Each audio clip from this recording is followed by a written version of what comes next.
வணக்கம் TNPSC dreamers.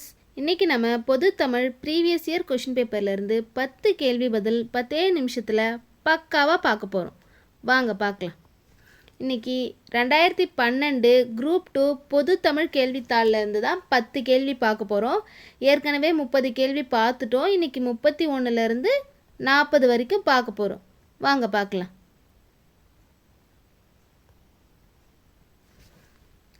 பகலவனை கண்ட பனி போல் ஆயிற்று துன்பம்.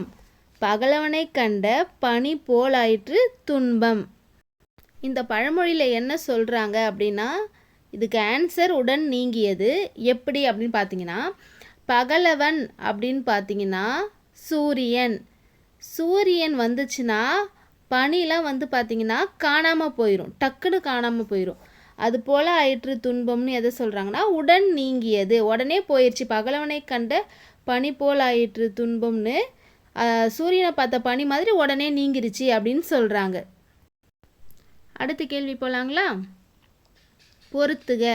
பண்டிதமணி கதிரேசன் செட்டியார், காசு பிள்ளை, மறைமலை அடிகள், எஸ் வையாபுரி பிள்ளை.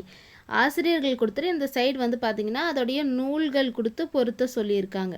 ஓகேங்களா? பண்டிதமணி கதிரேசர் செட்டியார். ஓகேங்களா? இவர் வந்து பார்த்திங்கன்னா என்ன நூல் எழுதியிருக்காருன்னா உதயன சரிதம், உதயன சரிதம், மாலதி மாதவம், இது போல் நூல்கள்லாம் அவர் எழுதியிருக்காரு. ஓகேங்களா? இவர் வந்து பார்த்திங்கன்னா சிவகங்கை மாவட்டத்தில் பிறந்தவர் கதிரேசன் செட்டியார். ஓகேங்களா? இதை நம்ம எப்படி இவருடைய நூலை எப்படி நம்ம ஷார்ட்கட்டில் ஞாபகம் வச்சுக்கலான்னு பார்த்தீங்கன்னா, கதிரவன் அப்படின்னா சூரியன், கதிரேசன் செட்டியார் அப்படின்னா கதிரவன், உதயம், ஓகேங்களா, உதயமாவது அப்படின்ற மாதிரி. கதிரேசன் செட்டியார் உதயம், உதயன சரிதம் அப்படின்னு ஞாபகம் வச்சுக்கோங்க. காசு பிள்ளை, இதுக்கான ஆன்சர் வந்து பார்த்திங்கன்னா பழந்தமிழ் நாகரிகம்.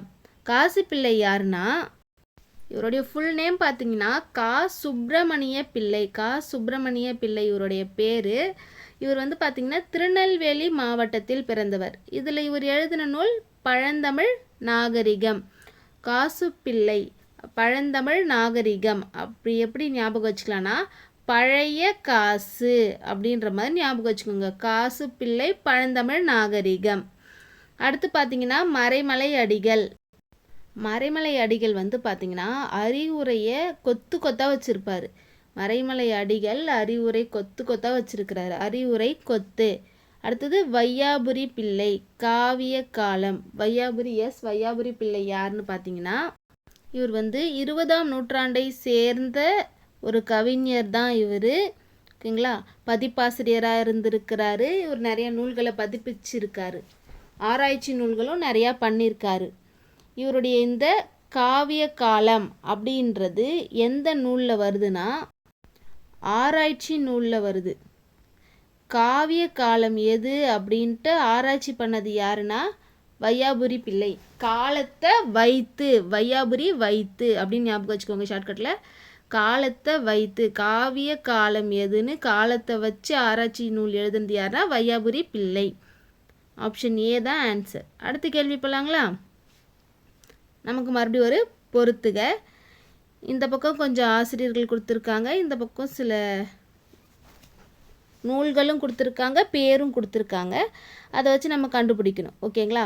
திருவிக்கா ராகவ ஐயங்கார், மறுபடியும் ராகவ ஐயங்கார், ராகவ ஐயங்கார் ஆறுமுக நாவலர். ஓகேங்களா? ஃபஸ்ட்டு திருவிக்கா, திருவி கல்யாண சுந்தரனார். அவர் வந்து பார்த்திங்கன்னா திருவாரூர் விருதாச்சலன் மகன் கல்யாண சுந்தரனார். இவர் வந்து இளமை விருந்து அப்படின்ட்டு ஒரு நூல் எழுதியிருக்கார்.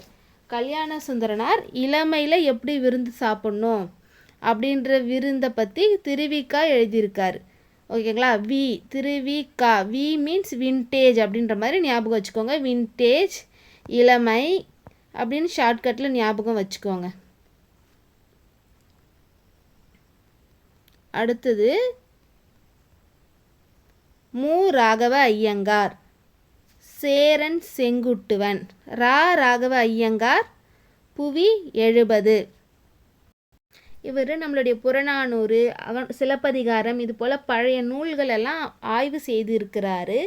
இவர் வந்து பார்த்திங்கன்னா இவருக்கு நம்மளுடைய தமிழ் இலக்கியத்திற்கு அவர் ஆற்றிய பணிக்காக வந்து பார்த்திங்கன்னா 1936 இவருக்கு ராவ் சாஹிப் அப்படின்ட்டு அரசாங்கம் வந்து அவருக்கு பட்டம் வழங்கியிருக்கு. ராவ் சாஹிப் யாருக்கு? மு. ராகவ ஐயங்கார்.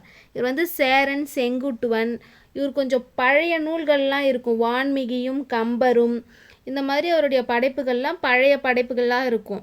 ஏன் பழைய படைப்புகள் சொல்கிறேன்னா மு. ராகவ ஐயங்காருக்கும் ராகவ ஐயங்காருக்கும் நமக்கு வித்தியாசம் தெரியணும், அதனால். ஓகேங்களா? இவர் வந்து பார்த்திங்கன்னா நவீன அறிவியல் சம்மந்தப்பட்ட சிலதெல்லாம் வந்து நமக்கு இவர் சொல்லியிருப்பார். அதனால் அவர் வந்து முதுமை ரீசன்ட் அப்படின்ற மாதிரி ஞாபகம் வச்சுக்கோங்க. இவர் ரீசன்ட் புவி 70 புவி இப்போ நம்மளுக்கு ஜியாகிரஃபி அது மாதிரி கரண்ட் ட்ரெண்டில் சொல்கிற மாதிரி நம்ம ஷார்ட்கட்டில் ஞாபகம் வச்சுக்கணும். அது மட்டும் இல்லை, இவர் வந்து பார்த்திங்கன்னா நவீன அறிவியல் தரநிலைகளை வகுத்ததற்காக அறியப்பட்ட சேது சமஸ்தானத்தின் ஒரு முன்னோடி தமிழறிஞர். சேது சமஸ்தானத்துடைய முன்னோடி தமிழறிஞர் தான் இவர். இவர் வந்து பார்த்திங்கன்னா மகாபாரதம் இருக்கு இல்லையா, பகவத்கீதை இருக்குல்ல, அதை வந்து மொழிபெயர்த்திருக்கார் ராகவ ஐயங்கார். அடுத்தது ஆறுமுக நாவலர் வந்து பார்த்திங்கன்னா பைபிள் மொழிபெயர்ப்பு. இவர் வந்து பார்த்திங்கன்னா உடம்பு ஃபுல்லாக பட்டை போட்டிருப்பார். இவர் உடம்பு ஃபுல்லாக கை கால் நெத்தி ஷோல்டர் எல்லா இடத்துலையும் பட்டை போட்டிருப்பார். ஆனால் இவர் வந்து நம்மளுடைய பைபிளுக்கு வந்து டிரான்ஸ்லேட் பண்ணியிருக்காரு. ஸோ வந்து அந்த ஆறுமுகனே வந்து நம்மளுடைய இயேசுவை பற்றி மொழிபெயர்த்து சொல்லியிருக்காரு அப்படின்னு நம்ம ஞாபகம் வச்சுக்கணும். இந்த ஆறுமுக நாவலர் வந்து பார்த்திங்கன்னா நம்மளுடைய இந்தியா கிடையாது, அவர் வந்து இலங்கையில் பிறந்தவர். இலங்கை யாழ்ப்பாணத்தில் பிறந்திருக்காரு ஆறுமுக நாவலர். சரிங்களா? அடுத்த கேள்வி போகலாங்களா? அகர வரிசைப்படி சொற்களை சீர் செய்க. உயிரெழுத்தில் கொடுத்துருக்காங்க. உகிர், உழற்று, உணற்று, உய்த்து, உழுனை. அடுத்த கேள்வி போகலாங்களா? அகைன் அகர வரிசை. இப்போ உயிர்மை எழுத்தில் கொடுத்துருக்காங்க. தாத்தா வரிசை. நம்ம ஜாலியாக என்ன பண்ணோம், தாத்தா திதி தூத்து அப்படின்ட்டு இருக்கிற எழுத்தை வச்சு கரெக்டாக எழுதிடணும். நூல்களையும் ஆசிரியர்களையும் பொறுத்த சொல்லியிருக்காங்க. வேங்கையின் மைந்தன் யாருன்னு பார்த்தீங்கன்னா அகிலன். ஓகேங்களா? இந்த நூலுக்காக வந்து பார்த்திங்கன்னா அவர் 1963 சாகித்ய அகாடமி விருது வாங்கியிருக்காரு. அகிலன்றவர் 1963 வேங்கையின் மைந்தன் அப்படின்ற ஒரு நூலுக்காக வாங்கியிருக்காரு. அடுத்த கேள்வி, அடுத்த ஆப்ஷன் துளசி மாடம் நான் பார்த்தசாரதி. இதை வந்து பார்த்தசாரதி வந்து பார்த்திங்கன்னா கல்கி அப்படின்ற ஒரு வார இதழில் ஒரு தொடர் மாதிரி எழுதினார்.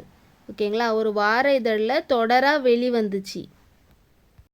இதில் என்னெல்லாம் சொல்கிறாங்கன்னா கலப்பு திருமணம், ஒரு ஃபேமிலியில் எல்லோரும் எல்லா உறவுகளையும் எப்படி இருக்கணும் அப்படின்ற கருத்தெல்லாம் சொல்லியிருக்காரு நான் பார்த்தசாரதி. இதுக்காக வந்து பார்த்திங்கன்னா அவருக்கு ஒரு இலக்கிய பரிசு கிடைச்சிது. அண்ணாமலை இலக்கிய பரிசு. ராஜா சர் அண்ணாமலை இலக்கிய பரிசு இவருக்கு கிடைச்சிது. ஒரு கிராமத்தில் நடக்கிற குடும்ப கதை தான் இது.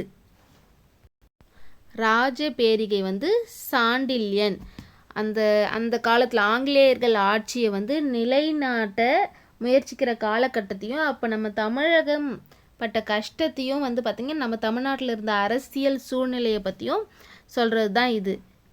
என்னென்ன சொல்லலாமா? அப்போது ஆங்கிலேயர்கள், ஓகேங்களா, ஆங்கிலேயர்கள் நம்ம நாட்டில் ஆட்சி செய்யும்போது தமிழ்நாட்டுடைய அரசியல் நிலவரம், அந்த சூழ்நிலை அதெல்லாம் டிபெண்ட் பண்ணி எழுதுனது தான் இந்த ராஜபேரிகை. ஓகேங்களா? ஷார்ட்கட்டில் உங்களுக்கு எப்படி இதை ஞாபகம் வச்சுக்கணும் அப்படின்னு பார்த்தீங்கன்னா, ராஜ்யத்துக்காக சண்டை போடுறாங்க. ஓகேங்களா, சண்டை போடுறாங்க சாண்டில்யன். ஓகே, அடுத்த கேள்வி போகலாமா? ஐயோ, இன்னொரு ஆப்ஷன் இருக்குது, சாரி. மகாநதி, பிரபஞ்சன். ஷார்ட்கட்டில் எப்படி, இந்த பெரிய பிரபஞ்சத்தில் அழகான ஒரு மகாநதி ஓடுது. பெரிய பிரபஞ்சத்தில் அழகான ஒரு மகாநதி ஓடுது அப்படின்னு ஞாபகம் வச்சுக்கோங்க. பிரபஞ்சன் பற்றி சொல்லணுன்னா, புதுச்சேரியில் பிறந்திருக்காரு. புதுச்சேரியில் பிறந்தவர் தான் இந்த யார், பிரபஞ்சன். புதுச்சேரியில் பிறந்திருக்காரு. 1995 தமிழ் மொழிக்கான சாகித்ய அகாதமி விருது வாங்கியிருக்காரு. 1995 இவருடைய இந்த நூல், எந்த நூல் இப்போ நம்ம சொல்லியிருக்காங்க, மகாநதி. மகாநதி வந்து பார்த்திங்கன்னா ரங்கம்மாள் நினைவு பரிசு பெற்றிருக்கு. மகாநதி ரங்கம்மாள் நினைவு பரிசு பெற்றிருக்கு. இந்த மகாநதியில் என்ன சொல்ல வர்றாருன்னா, நம்மளுடைய வாழ்க்கை இருக்கு இல்லையா, அது வந்து ஒரு நதி மாதிரி. ஓகேங்களா, வாழ்க்கை ஒரு நதி மாதிரி. அதில் வந்து நிறையா தடங்கள் வரும், எல்லாத்தையுமே நம்ம கடந்து போகணும் அப்படின்ற மாதிரி தான் சொல்கிறாரு அவர். அதில் வந்து இப்போ நம்ம வாழ்க்கையில் என்ன இருக்குது, பயம் இருக்குது, நமக்கு கோபம் இருக்குது, எல்லாமே இருக்குது. அது எல்லாத்தையும் நம்ம கடந்து தான் வரணும். அந்த இடத்துலையே நம்ம உட்காந்துடக்கூடாது. ஓகேங்களா, இப்போ படித்தது மறக்குதுன்னா மறந்துருச்சுன்ட்டு படிக்காமலே இருந்தால் சரியாயிருமா? சரியாகாது. இல்லை எக்ஸாம் நான் நல்லா பண்ணி நம்மளால் கிளியர் பண்ண முடியலன்ட்டு எழுதாமல் இருந்தால் பாஸ் ஆயிடுவோமா? முடியாது.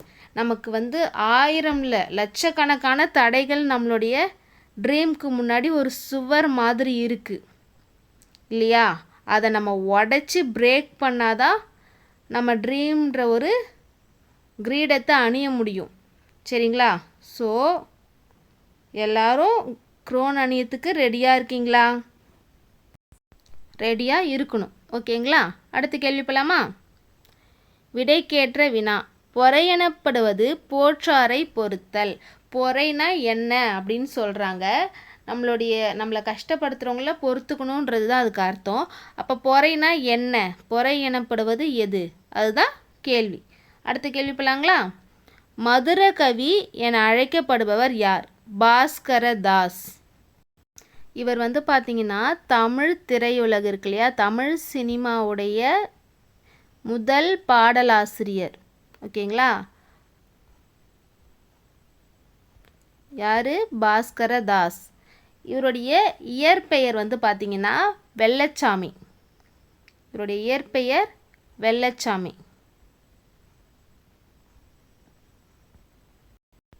நம்மளுடைய தமிழில் முதல் பேசும் படமான 1931 வெளிவந்த முதல் பேசும் படமான காளிதாஸ், அதில் பாஸ்கரதாஸ் பாருங்கள், இங்கேயும் தாஸ் இங்கேயும் தாஸ் வந்து பாடலாசிரியராக இருந்திருக்காரு. அடுத்த கேள்வி போகலாங்களா? விடைக்கேற்ற வினாவை தேர்க. மண்ணுயிர்க்கெல்லாம் வரம் மரம்தான். இப்போ மண்ணுயிருக்கு வரம் எது? மரம். அதுதான் அங்கே சொல்லியிருக்காங்க. மண்ணுயிருக்கு வரம் எது? மரம். அடுத்த கேள்வி போகலாங்களா? எதிர்ச்சொல் இல்லை. பார்த்துக்குங்க, எதிர்ச்சொல் கேட்கல, எதிர்ச்சொல் இல்லை கேட்குறாங்க. என் பொருள் நுண்பொருள். என் பொருள்னா பெரிய பொருள், நுண்பொருள்னா சின்ன பொருள். இது கரெக்டாக தான் பொருந்திருக்கு.